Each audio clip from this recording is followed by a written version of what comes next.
છે સાબુવાળું પાણી. એ સાબુવાળા પાણીને આપણે બહાર આ સ્ટીમમાં ભરીને કાઢીશું અને પછી આને ફૂગમાં ત્યારે ફૂગા એમાંથી ફૂટશે.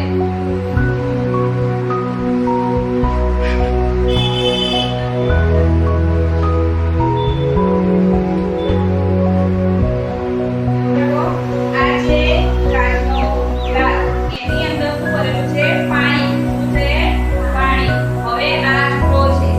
ચૂલોને હવે હું પાણીમાં આ રીતે મૂકીશ અને એને આપણા મોઢા દ્વારે ફૂંક મારવાની છે. હવે ફૂંક મારવાથી પાણીના અહીંયા પરપોટા થાય છે કે નથી થતા એ આપણે આજે જોવાનું છે. જોજો. દેખાય છે બધાને?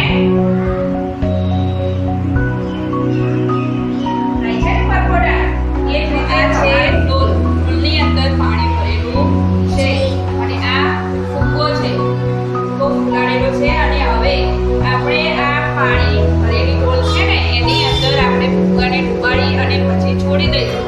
તો ફુગ્ગાની શું થાય છે? ઉપર આવી જાય છે કે નીચે રહે છે એ જ આપણે જોવાનું છે. બરોબર? આજે જો પાણીમાં ફુગ્ગો હું આ ડબ્બો મારીને નીચે અંદર ડબોળીને છોડી દઉં છું. ફુગ્ગો ક્યાં આવે છે? ઉપર. પાણીની ઉપર આવી જાય છે.